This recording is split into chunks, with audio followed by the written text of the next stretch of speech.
All right, so today on the Everything Real Estate Show, we have a guest named Jackie Lassaline, and Jackie is a land use planning consultant. She's got lots of experience working in the public sector for different municipalities around the province, actually, and now in the private industry as a consultant for developers, for agencies, for people that are looking to change or keep or alter the use of land within Ontario. And this is crucial when it comes to things like development, whether it's for housing, commercial use, parking lots, whatever it may be. So we're going to talk about a lot of things from the effects where old policies like number of parking spots, land use changes to, should it be just a subdivision? Should we allow a commercial mix within the subdivision? Is it just for single detached dwellings, or should we allow intensification through things like semi-detached units, additional dwelling units or ADUs, and so many other things. So today we've got a great conversation for you, and we're excited to introduce to you Jackie Lassaline. My name is Cody Kraus, and I'm a real estate broker owner that's obsessed with everything real estate. Investing, building, selling, developing, farming, you name it. I've been doing this since I was 18 years old, and I've learned a ton through trial and error, and I've met some of the coolest people ever. This is a show where I invite these people on to talk about their experiences and mine, plus everything else real estate. Let's go. Well, ladies and gentlemen, welcome back to the Everything Real Estate Show. Today I have with me Jackie Lassaline joining me on the podcast. For anybody who doesn't know, who is Jackie? I am a land use planner. I'm located in little tiny village of St. Joachim, and I am a planning consultant, problem solver, doer of everything. Awesome. All right, so Jackie and I got involved a couple years ago on some small residential developments that we were working on in Leamington, and I found her to be a great resource over the past few years now for my personal business, for our office, for everything like that too. And I thought it'd be really beneficial for our guests to hear right from Jackie, from somebody who's involved with all these city council meetings, town council meetings, what's happening in Ontario right now. And like, we obviously have a federal election coming up soon, and I think the hot button topic is housing. Living in Canada, it's not necessarily feds down, it's province down to the municipality. And we're seeing a lot of the province saying you need to do this across Ontario, but it's not always in line with what the municipalities' bylaws that are already intact or existing have to say. So why don't we kind of start from the beginning there? How do you get started in land planning consulting? Well, thank you for asking me that. I have been a land use planner for about 38 years. Okay. Went to university for my degree, and I went to college to get a GIS diploma, and love it. I love land use planning. I love everything about it.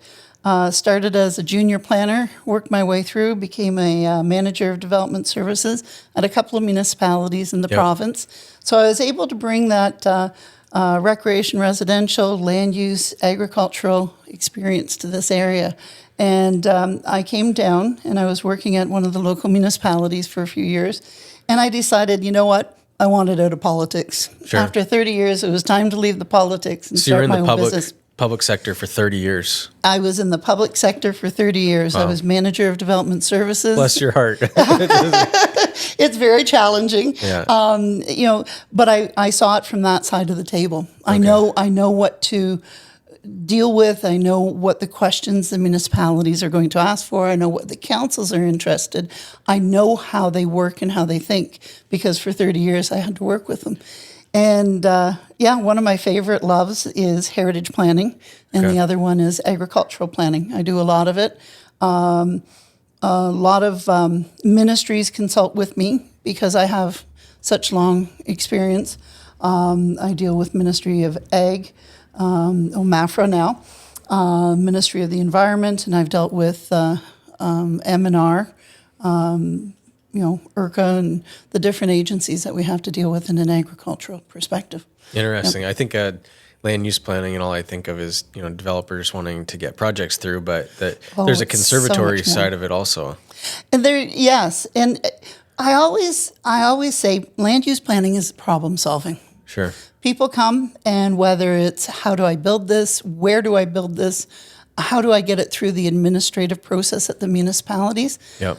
It's a question of how can I get you from the blank property or a property with a building to a development that you want to see, whether it's an ADU in your backyard or whether it's new commercial industrial development. Yep.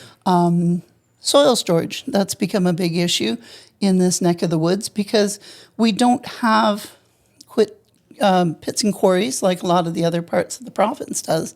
Because of it, we have to reuse our soil. So what do we do with that soil? Because we're surrounded by water? Well, because we just don't have the sand and gravel in this area. Okay. So we don't have a lot of quarries that extract that. So the question becomes, well, how do we get gravel here for future development without having the expense of bringing it down from Peterborough or where have you? Okay. So we look at soil storage. Well, it's a land use. How do we address that? So it's an issue where sometimes it's a small little problem that people will bring to me. Sometimes it's a large one. But I've been doing this now, consulting, for about 8 or 9 years, and I love it. Yep. And so having seen it in the public sector side of it and then going over to the private consulting side of it, you obviously know what was expected of you when you're in the public side. So your responsibility to the township, your responsibility for conveying that message, and the council would often ask you if you're in support of it or not, right? So you understood the responsibility that those employed by the municipality has, but now you're over on the private side of it where you're deciphering what the province is telling you legislation-wise, comparing it to the municipal bylaws, and then making a case for your clients on behalf of their intended use. Do you want to speak to that a little bit? Absolutely. And one of the biggest challenges us as a land use planner we have an ethics. We have an ethics review board because I am a qualified professional planner and I'm a member of the Canadian Institute of Planners. And there's an ethics that goes with that title and that designation. So you'll hear the planner is not an advocate. I can't stand up in front of council and say, hey, you need to approve this because it's great. Yeah. Even if I think it's not. I have to base my opinion on legislation that's available to me. So the legislation that's available to me, as you mentioned, is the province, the PPS, which is the provincial policy statements, just updated last year. A lot of difficult words like must and shall were taken out of it. Okay. And it should be, and we'd like you to do this. So it's given us a little bit more of the flexibility to be able to say, well, maybe this is a good idea. Maybe this isn't so harsh, and it's not a rigid black and white document anymore. Now, there's quite a few documents that I have to deal with before I can stand up in front of council and ask them permission for anything. I have the PPS, which is a provincial policy direction. I have the County of Essex official plan. Yep. I have the municipal official plan. Those two are both policy documents from the municipal level and the county level that tell me generally, agricultural land needs to be preserved and industrial land needs to be preserved and shouldn't be converted to any other use. So these are general policies. Then we get into the fourth document, which is the comprehensive zoning bylaw. Yep. Comprehensive zoning bylaw is unique to each of the municipalities with a emphasis and a direction for each of the municipalities on how they're going to deal with that development that can occur on the property. So you've got the situation where industrial, you'll have maybe a greater setback in a smaller town than in the city of Windsor, where they recognize it'll probably be surrounded by other industrial uses, so you don't need a substantial setback. But it's interesting because those rules are what dictate how we can put that land use on that property. Do you think the province would ever create like templates for small, medium, and large size towns and say, you know what, cities above 200,000, we would like you to adopt this set of, because right now you're dealing with hundreds of municipalities with hundreds of different sets of comprehensive zoning bylaws. Yes. and all, and they're making decisions top down, going, every property, single family by right, should be able to have ADUs, for example, or yes. triplex. But not every municipality has bylaws that are like, yes, we understand this, we've updated it accordingly, Do you think the province would ever say, we expect you to adopt these? Well, that's a very interesting discussion because right now, a lot of the municipalities, it's a philosophy, it's a way of thinking from back in the 70s and 80s when these bylaws were originally being created and then, transformed into amalgamated municipality rules. But a lot of them are based on how to develop by parking. So they will dictate in their rules the number of parking spaces. And parking has become the bane of the existence of planners because we sit here and we go, we don't want you to develop by parking. We want you to develop based on the merits, the location, the neighborhood. Does it fit with the heritage? Does it fit with the streetscape? Is it an appropriate development? Is there a park in close range for this building? Is there, amenities available? Is the road good? Is the sidewalk good? Are there shopping nearby? These types of things that we have to look at. But what happens is the municipalities hold firm to the parking, and they will require the parking as the primary issue for determining density. Meanwhile, the feds in the province are like, hey, no, we want mass transit. You got it. We want commercial development near subdivisions so that you don't have to drive. Yep. We want people, riding their bikes and electric scooters. And Exactly. So the town's going, no, you can't have that triplex here because you don't have enough parking. And the province is going, who cares about the parking? People just need houses. But the problem is, in a lot of our more rural communities, they don't have municipal transit. Or if they do, it's transit on demand. It's not standard municipal transit like a bus service in downtown Windsor. So you're saying it's a taxi. It's not so a it's a subway. taxi. It's maybe a call-on-demand bus that comes, once a week when you call for it. So it becomes difficult basing these decisions on a very urban decision and applying it to more of a That's why I rural wondered if maybe environment. they would come up with like a template for cities under a certain size, cities Well, over a certain size. It's interesting because they are toying with something like that. And they're saying, we need to look at what's called a development permitting system, a DPS system. It's presently used, particularly in Northern Ontario and other locations. And it's also used out in Alberta. It's very much a situation, where the rules are a lot lax. They give you a building envelope that you can build within. And as long as you can build within that envelope, you're within the comprehensive zoning bylaw. You're within the bounds of it. So they're toying with different ideas because they do see the fact that, here in our location, we've got 12, 13 different comprehensive zoning bylaws that we've got to deal with, which ends up with a lot of developers and a lot of people turning to that municipality that has the transit, the municipality that has the trail system already developed and recognizes that you can provide relief for parking. So the pro-development communities. The pro-development communities. And what happens with the ones that are stuck with the thinking, though, we need to have the parking as a primary issue, they end up being the ones that don't get the residential development, but maybe they're the ones that need the development the most. Well, and maybe they don't end up getting provincial or federal funding too, right? Because the politicians have said very clearly, like, you guys, there's the NIMBYs, which is the not in my backyard people that come to all the town meetings. And then I've heard the new one is bananas, build absolutely nothing anywhere near anything. Yeah. The feds, like the housing minister, I think it was Fraser.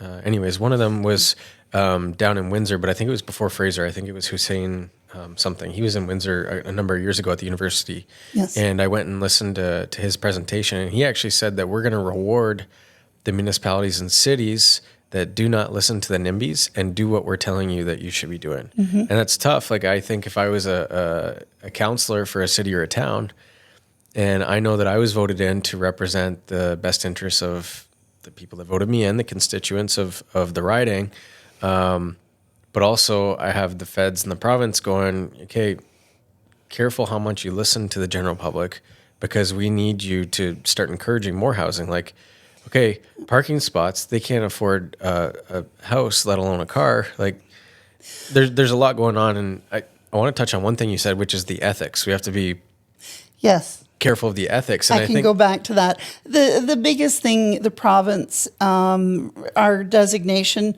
specifies is the issue that you don't advocate. I'm not here as an advocate. I'm not hired as your lawyer to advocate to the judge or to the council Yeah. on your behalf. I'm here to give a professional opinion. According to the legislation, according to the policy direction, is it a sound planning development? Yeah. And can I put my name at the bottom of that report saying it's sound for these following reasons? And the people voting on it, the counselors or wardens, whatever, they're, elected, probably coming in green, Yep. not having a ton of experience with land use planning and It all doesn't that matter kind of whether stuff. they're green or they've been in it for a long time. But Those they have the same amount- constituents sitting out in the audience have a big say because I'm not a voter. I'm not one that's going to, and they've got 50 people sitting behind me saying no. But you've got 38 years of experience where you understand what the province wants. And you also understand that specific city or municipality's bylaws. Yes. So your job is to tell the council whether it fits in Yep. what the province or the town wants. And if you abuse that because you have people that are very, very green, they may have no prior knowledge of these Yep. types of policies, right? They could have a career in left-handed puppetry, nothing related to things like land use planning at all or development. And all of a sudden they have as much of a vote at the table Yes. as a person who's been doing it for 3 terms. Maybe they're a deputy mayor now and they were a councillor first. They might have even worked for a development company before, but both people get the same amount of say.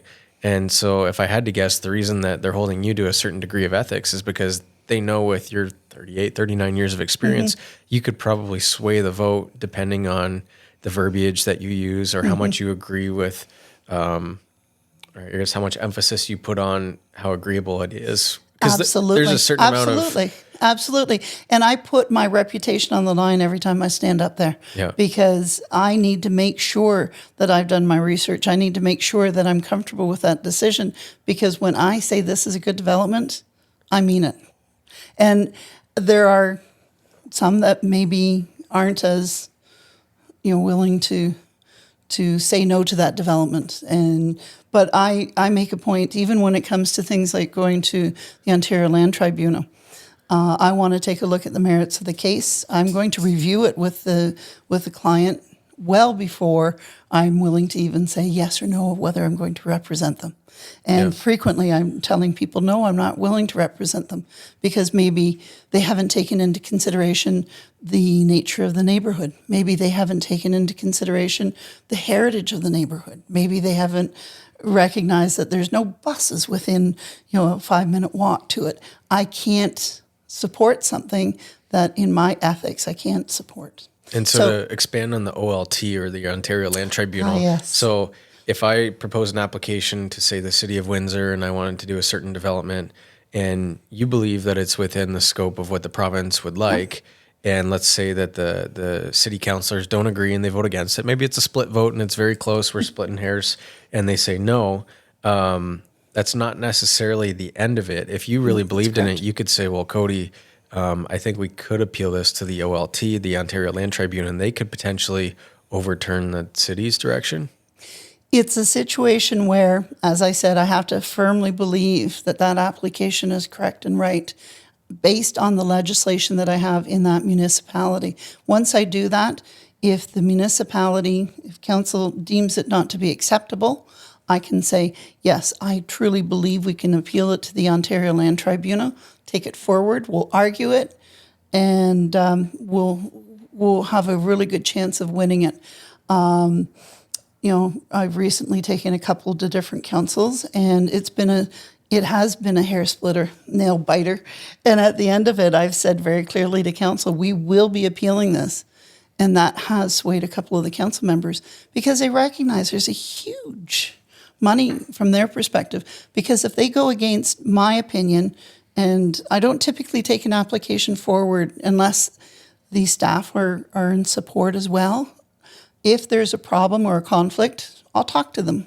We'll find out where the resolution is. Maybe the client needs to amend their proposal, maybe put up a fence. Maybe something as simple as that will mitigate it and make it so that the staff can support it. Yeah. So when they're in support, which is 99% of the time, when they're in support of what we're taking forward, council would be voting basically in opposition to my position, saying, in my professional opinion, this is a good idea for these reasons, and staff saying it. Yep. And council doesn't typically want to vote against staff. And that's one of the reasons. Optics. No, it's terrible optics, exactly. So having said that, it becomes very clear very quickly that if they're voting against me and voting against the staff at the same time, what's going to happen is they're going to have to go outside to hire a planner to represent them at the OLT and make an argument that's not sound. Which is why you wouldn't take it on in the first place if it wasn't. Exactly. Yeah. Okay. So it's a situation where, as a consultant, you sit there and you go, okay, I've got to step back for a second. Am I accepting this because, maybe I like the person or maybe I like the development, but is the legislation there? Yeah. And once I've done that and I've done my review, yeah, it's a no-brainer to be able to say, I'll take you forward. It's a conversation I'm going to have with the planner. What do you think of this? If you think it's appropriate, what direction would you take in arguing it? And having those conversations, having that pre-consultation with them is critical.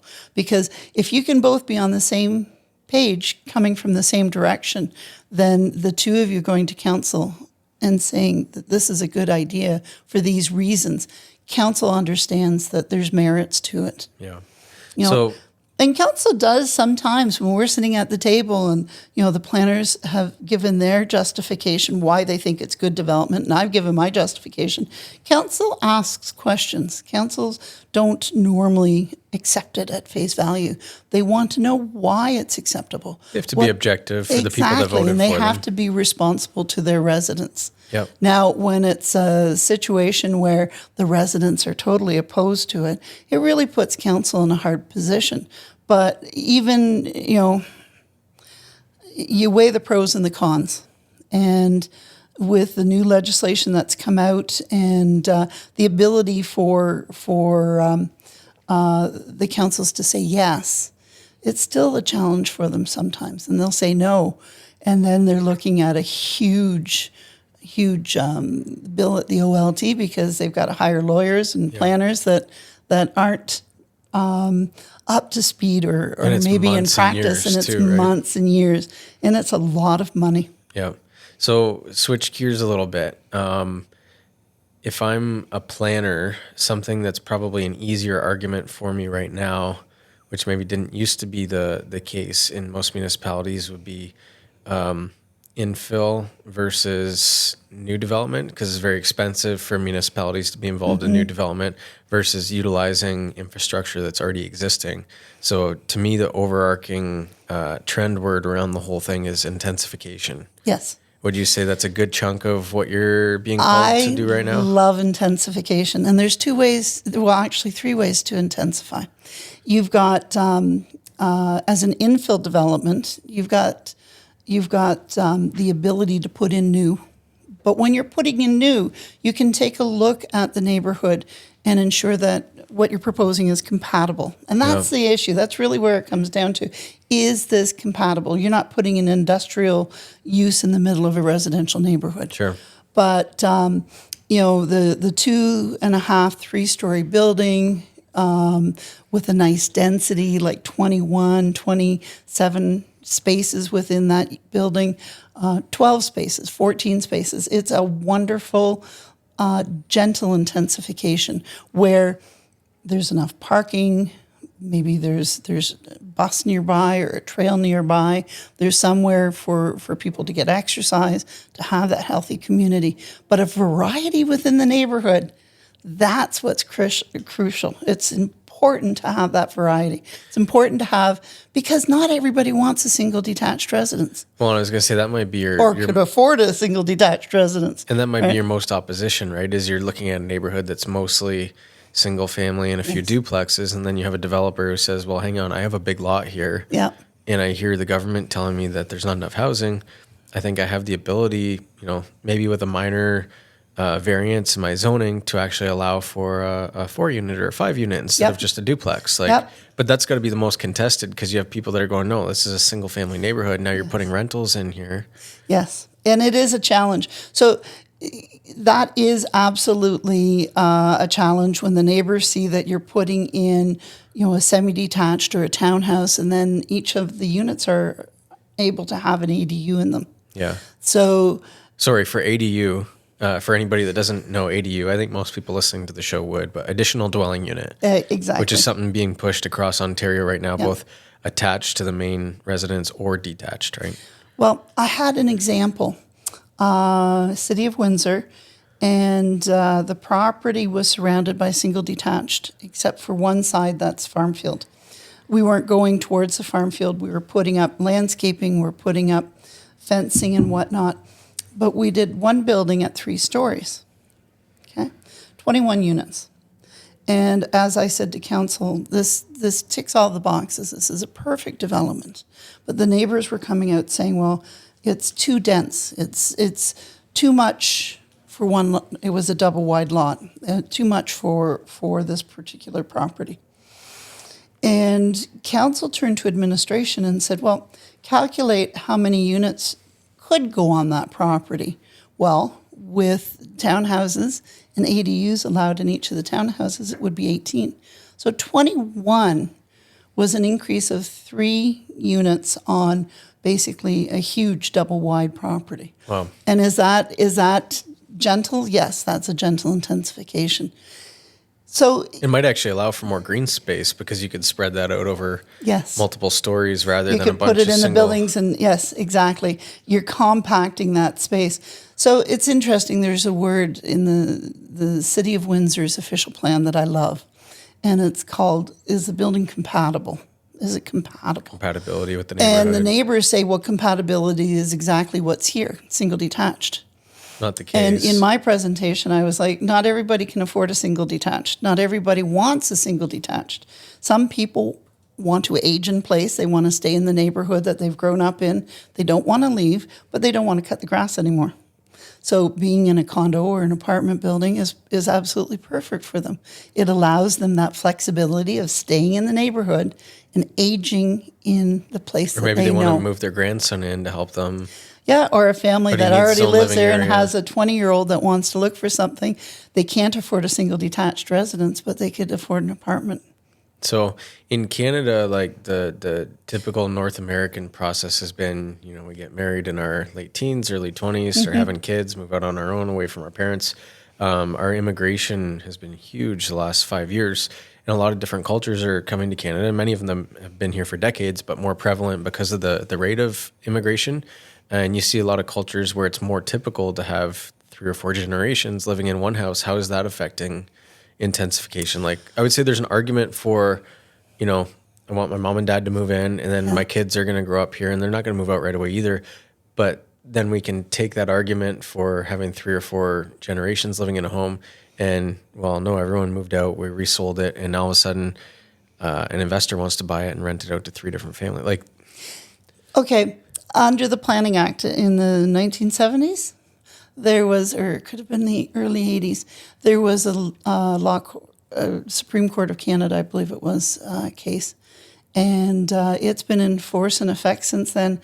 I can't dictate, nor do I want to, dictate what comprises a family. That's why we never refer to it as a single family residence. We refer to it as a single detached or single attached unit, because your definition of family is different than my definition of family. Sure, it can be. And because of it, if you have 3 or 4 generations living in one house, fill your boots. That's your family, and you have every right to do that. Now the municipalities have, if I'm not mistaken, a lot of them have a rule that says you can't have more than 4 unrelated parties living in one residence unless they have specified zoning. I don't know if that's been tested in the courts, though, because my question is, if you have more than 4 adults living in a building, who's to say that this gentleman isn't my brother? He might not have the same name, but he could be an ex-brother-in-law, right? And I love him as much as I did, my regular brother. But what I'm saying is we can't differentiate. It's a human rights. Interesting. It is. I've heard otherwise, but maybe that's municipality just. But maybe that's a direction. Maybe that's a policy. But they don't have the right. And Wouldn't if it's stand taken up. to court, they would be hard pressed. There was a court case years ago. I don't have the details in front of me right now, but the city of Windsor was taken to court a few times on their definition of student housing. Interesting. And what defines student housing and number of students that could be in that house. Yep. And they lost. So anyway, getting back to your infilling question, I love it because there's 2 or 3 different ways that you can do infilling. Infilling of, building like the single or the 2 or 3 story building as a nice gentle intensification. There's that. There's also the Sorry, for people listening that don't understand infill. So infill is when we take an existing neighborhood. Yeah. There's either some empty land or some older homes that might have pushed over or burnt down or whatever. And now a developer or a property owner is looking at the property going, I understand there's an existing neighborhood. I wonder if I can utilize it for this. So it's infill because it's developing an existing neighborhood. Yeah. And that's a prime example of that in any of the municipalities you're dealing with right now is the semi-detached going in on what used to be maybe a larger single detached residential lot, but it can accommodate that semi-detached, and then you end up with 2 ADUs in each of the building. So what was originally 1 unit is now 6 units. And that's where a lot of the municipalities are really struggling with that. But if you think about it, and the parking is less because they don't need as many parking spaces for an ADU. They tend to be much smaller in size and whatnot. So if you've got only 3-4 parking spaces required for each, and the garage is considered one of the parking spaces, it can be easily accommodated. The nice thing is, as I say to a lot of my clients that are doing that type of development, fences are great. Fences make good neighbors. Yeah. Put up a fence, nobody will know. Because people that live in ADUs are usually single people, younger people or older people that are looking for an inexpensive accommodation. And you're not going to find...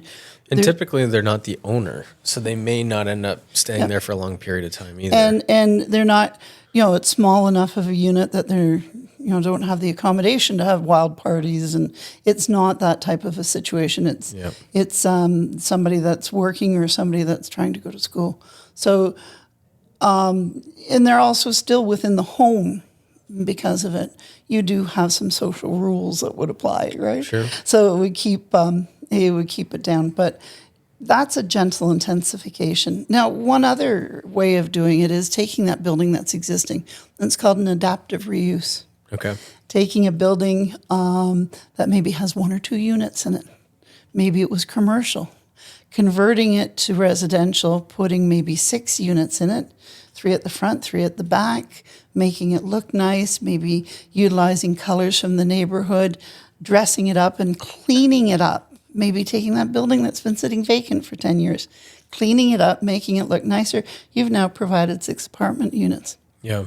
Or even I think of like with the work from home trend, a lot of office spaces in big cities, the employers have, maybe they don't get the same, what's the right word, efficiency of their employees, but they're also downscaling their cost of owning or leasing a lot of real estate to house them while they're at work. So we see a lot of companies actually looking at large buildings that are existing and going, can we transform the use from commercial to apartments? That's exactly it. I've done a couple of those. The Canada Building's a prime example. In Windsor? Downtown Windsor. They took a commercial building that a couple of the floors were unrented for a number of years. They just couldn't get anybody to rent them. And because of it, one company, Solernus Group, the Canada Building Group, have purchased it. They're all developers and owners in Windsor. And they're converting the 12-floor significantly heritage building that's been there for 110 years. One of the largest downtown buildings for 50, 60 years. And that's going to end up And being, they're going to convert it to residential. so it'll still be mixed use where part of it's commercial and part of it's residential, The or main all floor is residential? going to stay as commercial. I think some of it's going to residential, but there's going to be, I believe they're going to maintain where Mazars was. I believe they're going to maintain a little commercial unit in there. Which, I see a lot of benefit to that. Like, Absolutely. during COVID, we heard a lot of the 15-minute city, and there was a lot of pushback on it because there was well, I don't want to be controlled and I don't want to be told where I can travel and where I can't be. But the theory of it, I think, was innocent, which was like, if people are living in homes, they're going to need restaurants and grocery stores and gas stations. So if we stop building them separated from each other, there'd be a lot less travel time between them. Yep. And so what if for every neighborhood that we approved moving forward, we would also make it a requirement that there's a small amount of commercial, just like there's a requirement that there needs to be a certain amount of green space that we don't have to travel to go to a park. Yep. Right now, Yep. if we mandate that there needs to be a certain amount of commercial, well, now I don't have to drive across town to Exactly. get milk. I can bicycle up the neighborhood street. The funny thing is, for the 40 years I've been doing land use planning, the 15-minute city is one of the major premises we've been using for 40 years. Yeah. Where if you're going to put an apartment building, you're going to even put a semi or an ADU. How close is it to amenities? We want people to stop using the car, get out of their living room, get some exercise, get some fresh air. Meet your neighbors. Meet your neighbors, get to know the kids in the neighborhood, play some street hockey, and get out of the house. And the ability to be able to walk to a grocery store instead of having to get into your car for absolutely everything. Or even just a corner store, right? Where Exactly. can we get our milk Even and our just butter? a corner store where you can walk with your kid in a stroller for half a block. And that's where the 15-minute city came from, where if you're looking at a new development, what's within that 15-minute walking radius? Is there a bike path? Is there a bus stop? Is there a doctor? Is there a dentist? Or is this person going to have to drive? I've heard at a public meeting recently where one of the neighbors said, there's 1,500 single detached residences in this neighborhood. We don't want anything except more single detached residences within this neighborhood. And I'm sitting there going, you should be looking for that mix of density, mix of houses, because not everybody wants a single detached, but everybody does want the ability to put their kid in a stroller and go for a walk. Yeah, sure. And pick up a pop or a newspaper or an ice cream cone within that 15-minute. So when I hear opposition to the 15-minute city, I laugh because I'm thinking, here I am as an old person in this, and we've been doing it for 40 years. Well, I think it all came up. It's just common sense. Things should be within that 15 minutes. Is it the World Economic Forum and Klaus Schwab? And so, I'm not a person that likes oppressive governments or people telling me what to do and all that kind of stuff. But I think the idea was innocent, which is, no, let's Absolutely. put more conveniences close to where people live. Absolutely.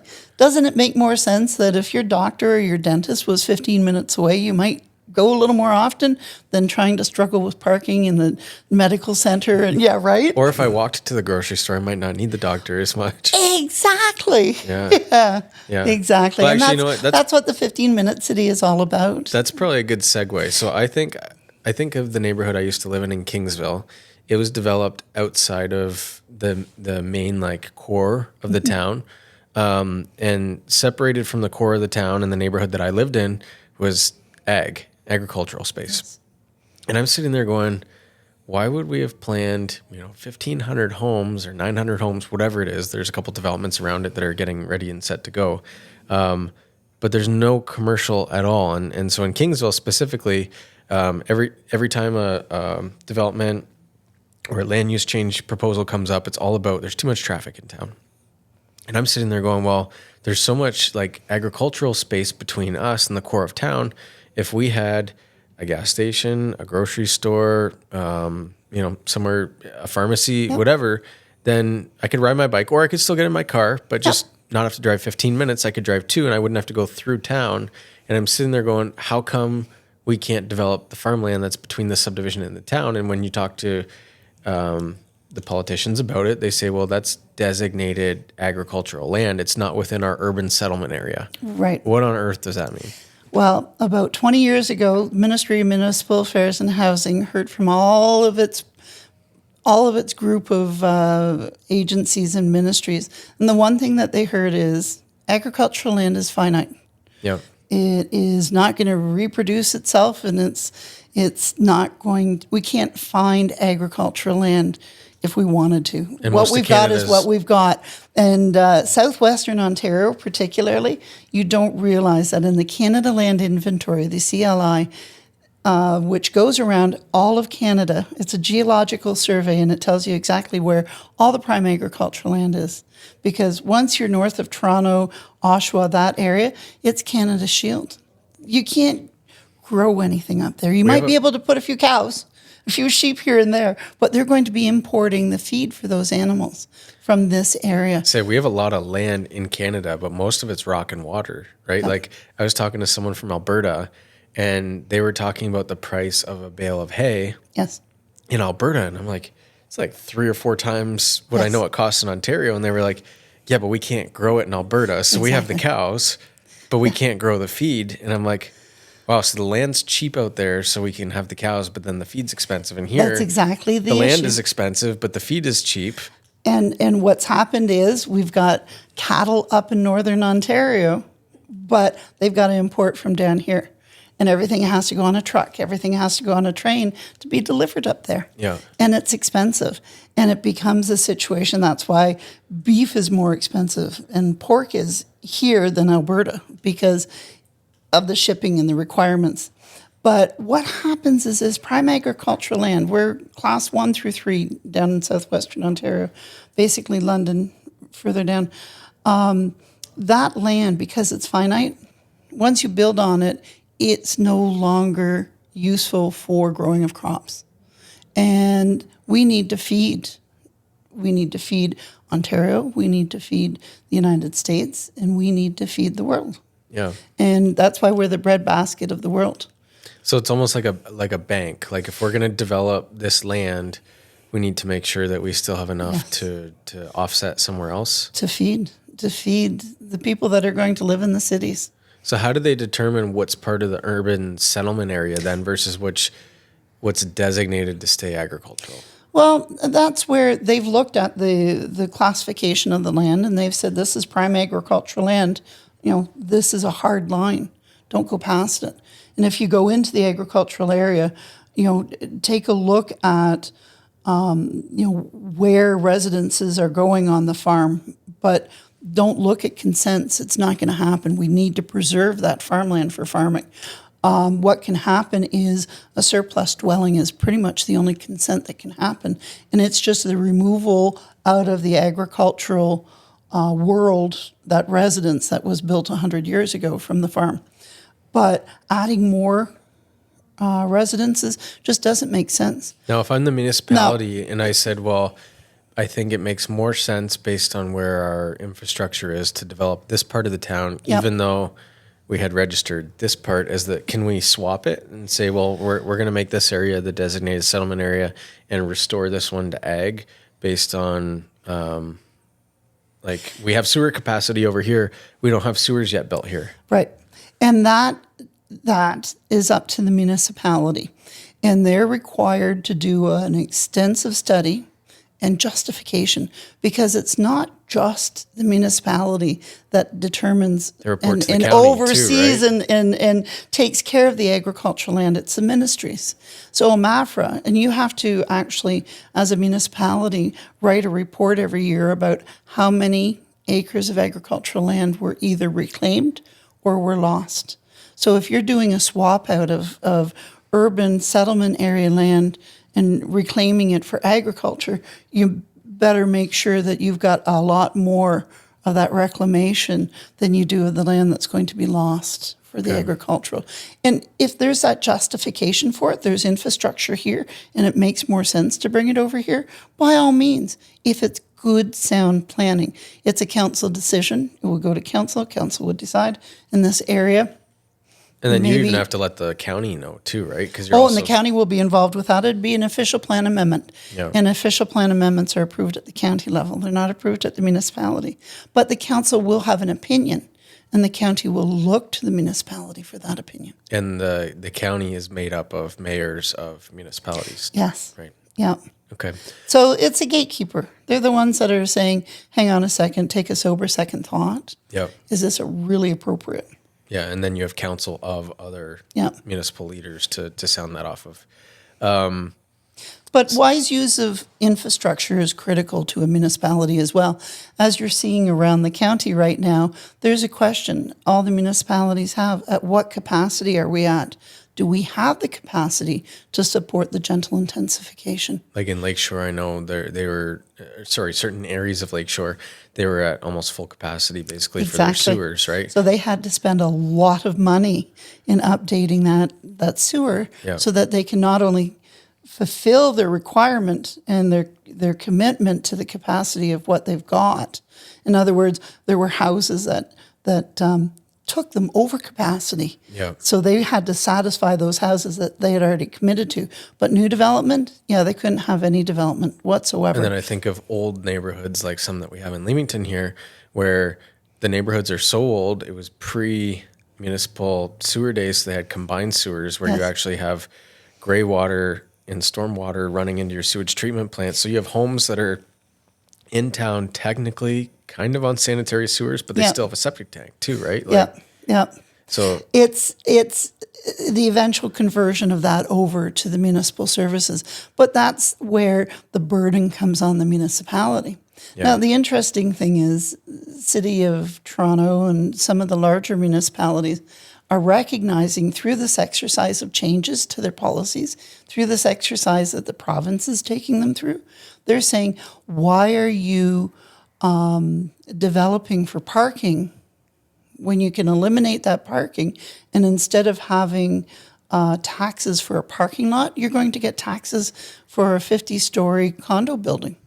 And that money is going to go towards then the taxes that goes towards your infrastructure. Yep. And it's that infrastructure, it's that income. So a lot of municipalities are starting to realize that designing by parking or development by parking is not economically viable for them. Killer. It's a budget killer. And I'm going to tell you right now, studies that I've been involved in, a municipal subdivision is expensive for a municipality because the long-term hard and soft services that must go to that subdivision is phenomenal and well beyond the $3,000, $4,000, $5,000 each house that they get taxes for. Well, if I'm not mistaken, like one of the most expensive parts of developing like a new commercial project right now is the parking lot because of the stormwater management for the parking lot. Yes. Right? Like you have to have underground reservoirs. You have to have studies. Well, I'm not going to affect the other properties around me. Like, so it used to be just, well, we could have a gravel parking lot